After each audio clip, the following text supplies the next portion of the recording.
Hello students, welcome to my YouTube channel Rasayanik Pathshala. हम लोगों ने हाइड्राइड के बारे में पढ़ा, हैलाइड के बारे में पढ़ा, उनका स्टेबिलिटी के बारे में पढ़ा।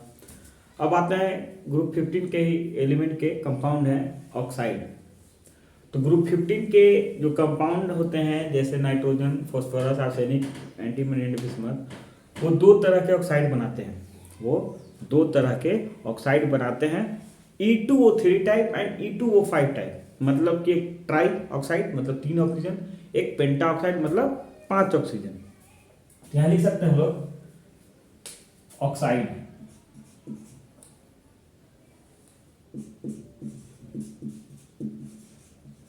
ऑक्साइड तो फिर से बोल रहे हैं कि ग्रुप 15 के जो एलिमेंट हैं वो दो तरह का ऑक्साइड बनाते हैं।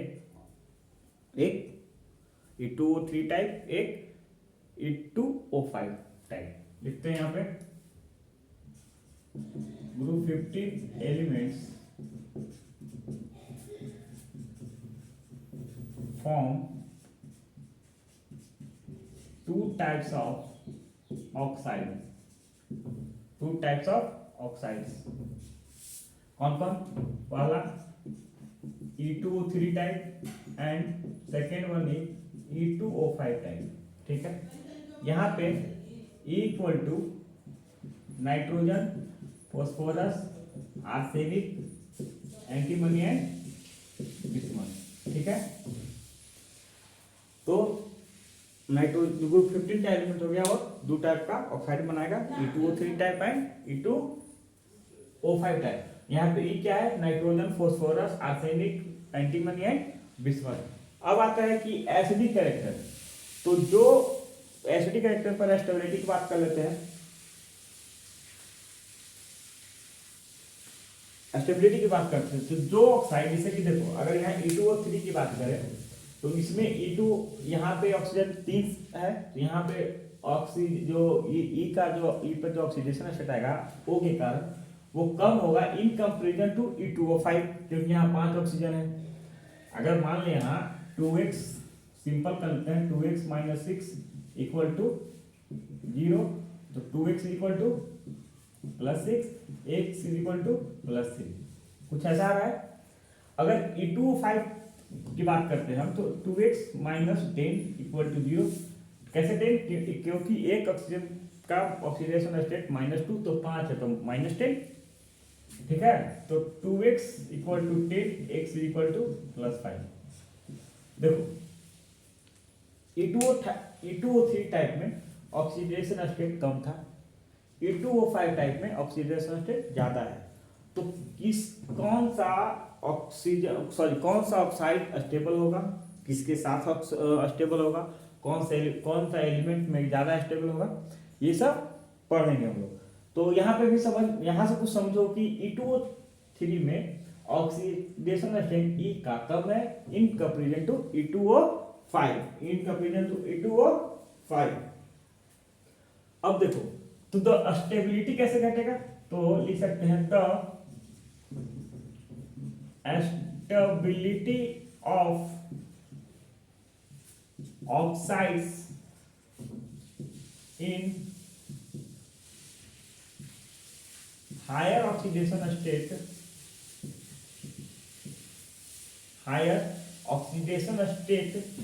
डिक्रीजेज as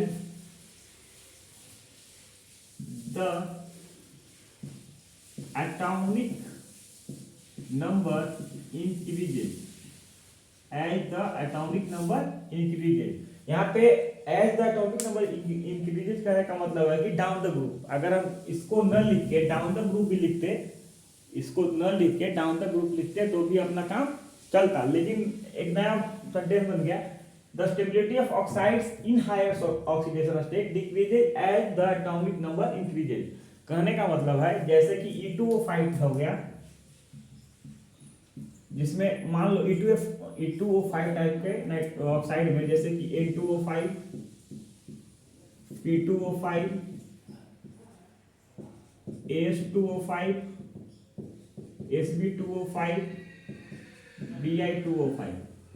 ठीक है, अब क्या कह रहा है कि higher oxidation state in comparison to E2O3 होगा इसमें। E2O3 के कंपैरिजन में इसमें हाई ऑक्सीडेशन स्टेट होगा या नहीं होगा? होगा। तो ये डाउन द ग्रुप स्टेबिलिटी इसका घटेगा, मतलब कि N2O5 is stable then P2O5 and P2O5 is stable then H2O5 and AS2O5 is stable than Sb2O5 and Sb2O5 is stable than Bi2O5। यहाँ पे देख क्या रहे हैं ना कि डाउन द ग्रुप आने पर higher oxidation state, down the group आने पर हायर ऑक्सीडेशन स्टेट का स्टेबिलिटी घट रहा है, स्टेबिलिटी घट रहा है। समझ में आ गया? समझ में आ गया? चलो ठीक, आगे बढ़ते हैं। अब देखते हैं यहाँ पे एसिडिक कैरेक्टर। अब आते हैं एसिडिक कैरेक्टर पे। तो एसिडिक कैरेक्टर में जिस ऑक्साइड का ज्यादा ऑक्सीडेशन स्टेट होगा, जिस ऑक्साइड का ज्यादा ऑक्सीडेशन स्टेट होगा वही एसिडिक नेचर का ज्यादा होगा। ठीक है, मतलब यहां लिख सकते हैं कि higher oxidation state of oxide is more acidic than lower oxidation state. लिख सकते हैं ऐसा, कोई दिक्कत नहीं है, लिख सकते हैं यहाँ पे the higher oxidation state of group 15 element oxide of group 15 लिख सकते हैं, oxidation state of group 15 element oxide is more acidic than lower oxidation state. The higher oxidation state of group 15 elements oxide is more acidic than lower oxidation state। इसका कहने का मतलब जो higher oxidation state में होगा वो ज्यादा acidic होगा लोअर ऑक्सीडेशन स्टेट से। तो इसका कहने का मतलब कतई नहीं है कि E2O3 टाइप के ऑक्साइड एसिडिक नहीं होंगे। इस स्टेटमेंट का कहने का मतलब ये बिल्कुल नहीं है कि जो लोअर ऑक्सीडेशन स्टेट होंगे वो एसिडिक नहीं होंगे, लेकिन E2O5 टाइप में या जो हाई ऑक्सीडेशन स्टेट के जो भी ऑक्साइड होंगे उससे कम होंगे। ठीक है, अब आते हैं इस कहने का। अब देखो जो ट्राई ऑक्साइड होता है अपना, मतलब E2O3 टाइप या E2O3 टाइप, उसको पानी में घोलने पर अस एसिड देता है। मतलब कि अगर मतलब कि N2O3 को पानी में घोलेंगे तो नाइट्रस एसिड देगा। ठीक, अगर वही E2O5 टाइप ऑफ ऑक्साइड को पानी में घोलेंगे तो वो अदर एसिडिक ग्रुप देगा, वो अदर सॉल्यूशन, उसका जो सॉल्यूशन होगा उसके E2O3 टाइप के सॉल्यूशन से अलग होगा। ठीक है, यहाँ पे इतना लिखो, उसके बाद एसिडिक प्रॉपर्टी के बारे में आगे पढ़ाते हैं हम।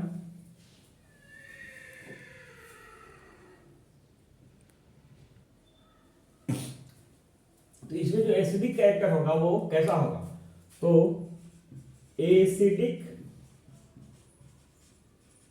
Character decreases down the group. मतलब कि acidic character down the group घटेगा या बढ़ेगा? घटेगा, डिक्रीजेस डाउन द ग्रुप। अब अगर ट्राइऑक्साइड में बात करते हैं हम, तो अगर यहाँ पे हम इस लिख दें nitrogen, phosphorus, arsenic, antimony and bismuth. आपको इंट्रोडक्शन क्लास में बताया थे कि डाउन द ग्रुप आने पर मेटालिक कैरेक्टर बढ़ता है। डाउन द ग्रुप आने पर मेटालिक कैरेक्टर बढ़ता है।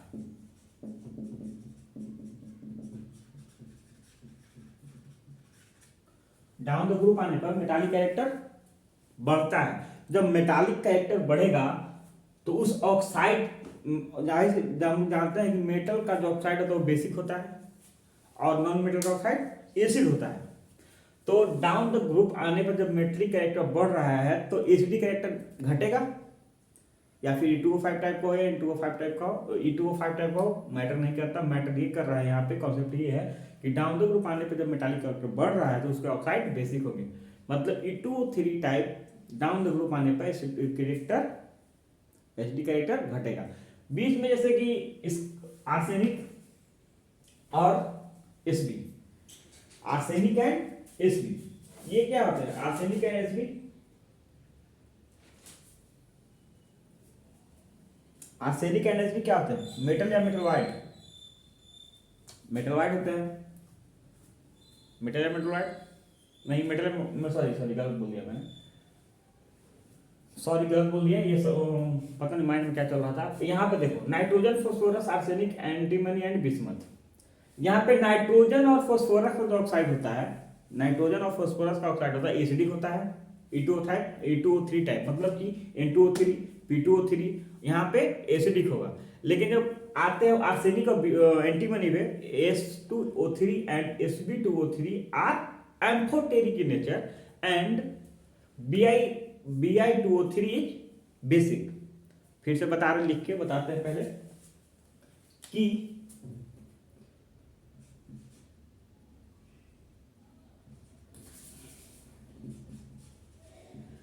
trioxide of nitrogen and phosphorus are acidic and trioxide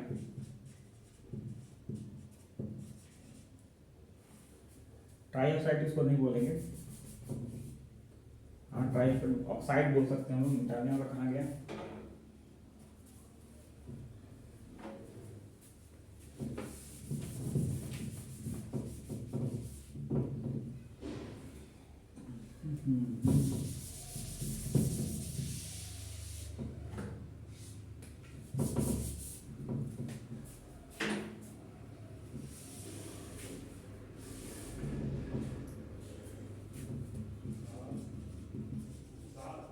Oxides of nitrogen and phosphorus are acidic and oxides of arsenic and antimony are amphoteric while oxides of bismuth is basic। Basic क्यों है bismuth का? Basic क्यों है bismuth का? क्योंकि down the group आने पर bismuth में मेटालिक कैरेक्टर बढ़ रहा है। डाउन द ग्रुप आने पर बिस्मथ में मेटालिक कैरेक्टर बढ़ रहा है, घट रहा है? बढ़ रहा है। तो जब मेटालिक कैरेक्टर जब बढ़ेगा तब बेसिक उसका ऑक्साइड बेसिक होगा, और नाइट्रोजन फॉस्फोरस नॉन मेटल, तो उसका ऑक्साइड एसिडिक होगा। अब यहाँ पे एम्फोटेरिक क्या होता है? एम्फोटेरिक होता है जो एसिड के साथ रिएक्ट कर जाए एज वेल एज बेस के साथ कर जाए, वो एम्फोटेरिक एसिडिक क्या होता है? एसिडिक बेस जानते हैं, लेकिन एम्फोटेरिक क्या होता है? वो सब्सटेंस इसको नहीं बोलेंगे। एम्फोटेरिक एसिड के साथ रिएक्ट करता है और बेस के साथ भी, ये दोनों के साथ रिएक्ट करके कंपाउंड बनाता है। ठीक है, तो oxides of nitrogen and phosphorus are acidic and oxides of AS and SB are amphoteric while oxides of bismuth is basic. ये समझ में आ रहा है? अब ऐसा नहीं है कि मतलब सब कंपाउंड सब जो ऑक्साइड होते हैं वो एसिडिक होते हैं या बेसिक होते हैं या एम्फोटेरिक होते हैं। कुछ ऑक्साइड न्यूट्रल भी होते हैं, वो क्या होते हैं? यहाँ तक समझ में आ रहा है? यहाँ तक समझ में आ रहा है? कोई दिक्कत, कोई डाउट है? नहीं।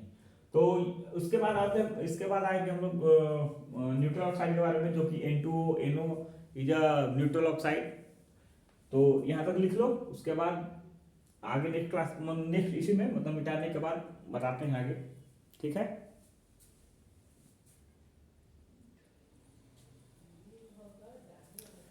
अब आते हैं, मैंने हम लोग कुछ पढ़ा, कुछ एसिडिक होता है ऑक्साइड, कुछ बेसिक ऑक्साइड, कुछ एम्फोटेरिक ऑक्साइड। इसमें से कुछ ऑक्साइड बेस भी न्यूट्रल भी होता है, जैसे कि N2O एंड NO।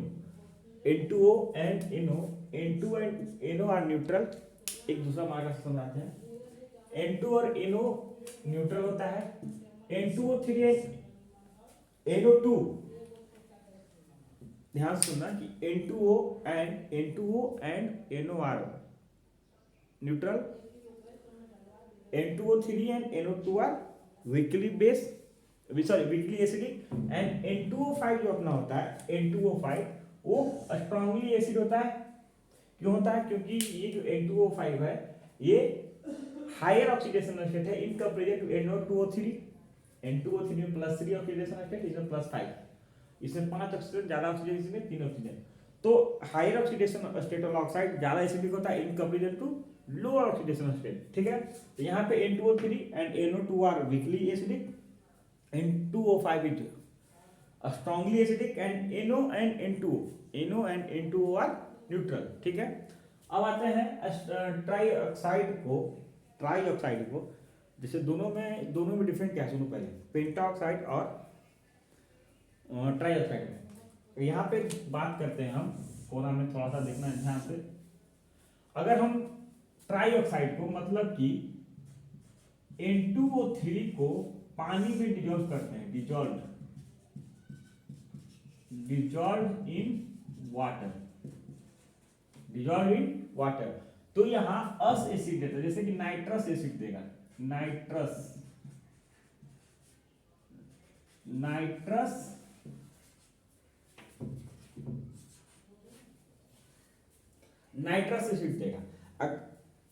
एसिड देगा। लेकिन जब नाइट्रोजन का पेंटा ऑक्साइड को डिजोल्व करेंगे, यही डिजोल्व है,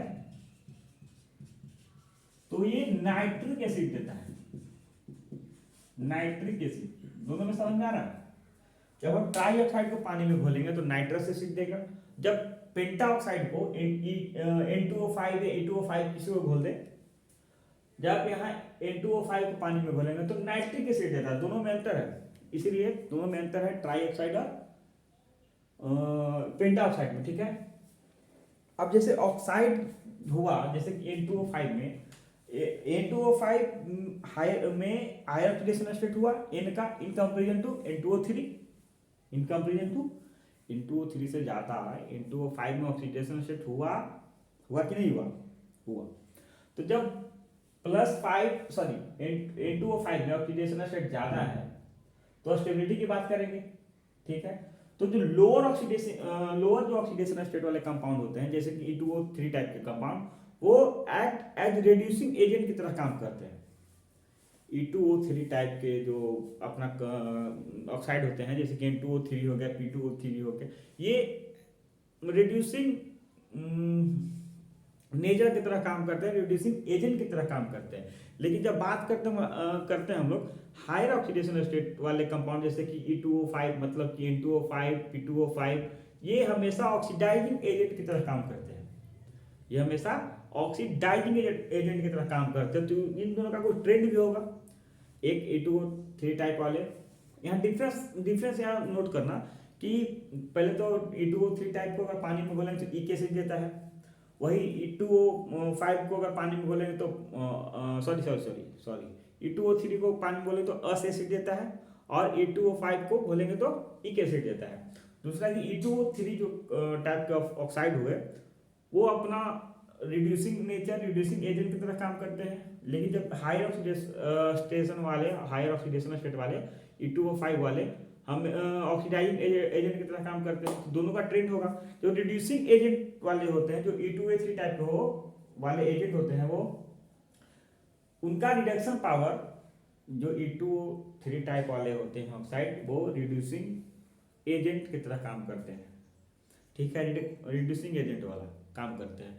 तो वो reducing agent down the group आने पर, मतलब कि एन से बिस्मथ आने पर उसका रिडक्शन पावर घटता है। मतलब कि सबसे ज्यादा रिडक्शन पावर किसमें होगा, N2O3 में। उसके बाद यहां पे लिख देते हैं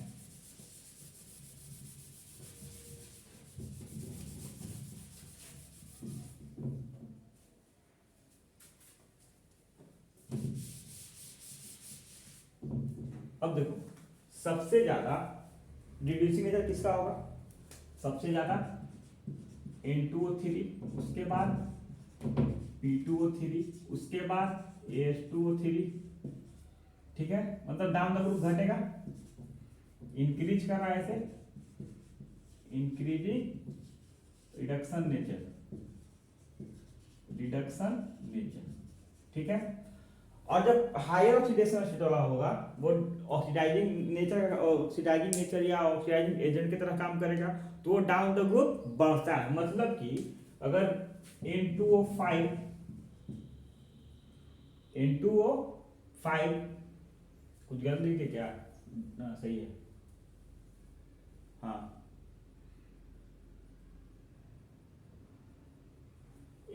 सबसे ज्यादा कौन ऑक्सीडाइजिंग एजेंट B2O5, उसके बाद Sb2O5, फिर AS2O5, उसके बाद P2O5, सबसे लास्ट में N2O5। मतलब कि +5 का जो E2O5 का ऑक्सीडाइजिंग एजेंट या ऑक्सीडाइजिंग नेचर होगा वो इंक्रीज करेगा N2O5 से लेके B2O5 तक। तो B2O5 से इंक्रीज करेगा B2O5 तक, तो सबसे ज्यादा किसका होगा, B2O5 का होगा। उसके बाद Sb2O5 का होगा, उसके बाद AS2O5 का, उसके बाद P2O5 का, और सबसे कम N2O5 का। समझ में आ रहा है, सबसे कम N2O5 का। अब आते हैं +3 oxidation state increases down the group. मतलब कि N2O3 टाइप के जो भी होंगे +3 ऑक्सीडेशन स्टेट वाले, जैसे कि N2O3, P2O3, AS2O3, Sb2O3, Di2O3, इस सब में +3 ऑक्सीडेशन स्टेट है, हमें +3 ऑक्सीडेशन स्टेट है, इसमें भी +3 +3 +3 +3 +3। तो +3 ऑक्सीडेशन स्टेट वाले कंपाउंड जो फॉर्मेशन होगा +3 ऑक्सीडेशन स्टेट वाले को, वो इंक्रीज करते हैं डाउन द ग्रुप, इंक्रीज करते हैं कि जो +3 ऑक्सीडेशन स्टेट का फॉर्मेशन होगा, स्टेबिलिटी होगा, वो डाउन द ग्रुप बढ़ेगा, मतलब कि सबसे ज्यादा मतलब +3 ऑक्सीडेशन स्टेट या +3 ऑक्सीडेशन स्टेट में रहने जो कंपाउंड रहने के लिए फेवर करेगा वो B2O3 होगा, सबसे कम N2O3 होगा, ठीक है। समझ में आ रहा है। अब आते हैं सॉल्युबिलिटी की। सॉल्युबिलिटी वही जो पानी में आसानी से घुल जाए। तो सॉल्युबिलिटी जो होता है ऑक्साइड का, वो डाउन द ग्रुप घटता है। सॉल्युबिलिटी जो होता है ऑक्साइड का, ग्रुप 15 एलिमेंट के ऑक्साइड के जो सॉल्युबिलिटी का ट्रेंड है वो डाउन द ग्रुप घटता है। मतलब कि नाइट्रोजन का जो ऑक्साइड होगा, सबसे ज्यादा सॉल्युबल होगा, बिस्मथ का ऑक्साइड सबसे कम सॉल्युबल होगा। डिक्रीज डाउन द ग्रुप कहने का मतलब कि नाइट्रोजन का जो ऑक्साइड होगा सबसे ज्यादा सॉल्युबल होगा, और बिस्मथ का जो ऑक्साइड होगा वो लेस सॉल्युबल होगा, ठीक है। यहाँ पे देखो, यहाँ पे लिखा हुआ है solubility of oxide decreases in water, solubility of oxide in water decreases from nitrogen to bismuth। अब आते हैं रिएक्टिविटी है टुवर्ड्स मेटल। इसमें क्या होता है कि अपने नाइट्रोजन ग्रुप 15 के एलिमेंट हो गए, नाइट्रोजन फास्फोरस, वो जैसे देखो यहाँ पे तो नाइट्रोजन फास्फोरस ही नॉन मेटल है, तो जब भी मेटल साथ रिएक्ट करेगा तो वो करेगा मेटल तो कभी होता नहीं है रिएक्शन। देखो elements of group 15 react with metal to form binary compounds and exhibits +3 oxidation state, जिसको binary compound is called calcium nitride and it is called calcium phosphide. Metal के साथ कैल्शियम के साथ रिएक्ट करके नाइट्रोजन में आता है कैल्शियम नाइट्राइड एंड फास्फोरस में आता है कैल्शियम फॉस्फाइड। समझ में आ गया। यहाँ तक अपना कंपाउंड ऑफ ग्रुप 15 खत्म होता है। अब स्टार्ट करेंगे नाइट्रोजन का प्रिपरेशन। अमोनिया के बारे में पढ़ेंगे, उसका प्रिपरेशन कैसे करते हैं, उसका केमिकल रिएक्शन क्या है, फिजिकल प्रॉपर्टी क्या है, केमिकल प्रॉपर्टी वही है लाइक डेट।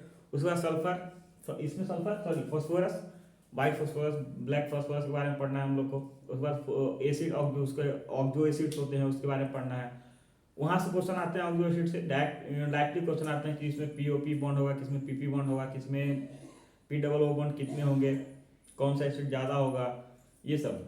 नेक्स्ट इसके बाद ग्रुप 15 के खत्म, उसके बाद ग्रुप 16 है, ग्रुप 17, ग्रुप 18 कुछ है। ये लंबा चैप्टर है, थोड़ा सा टफ चैप्टर है, टाइम लगेगा लेकिन समझ में आएगा। इसके बाद मतलब ये खत्म हो गया। इसके बाद कुछ अपना क्वेश्चन का प्रोग्राम भी है, अच्छे क्वेश्चन जो आते हैं, जो आए हुए हैं प्रीवियस ईयर में, नीट में हो, जेई में हो, वो क्वेश्चन बना यहाँ पे पूछे, मतलब बताएंगे, सॉल्यूशन बनाएंगे और पूछेंगे सबसे, आपसे भी पूछेंगे।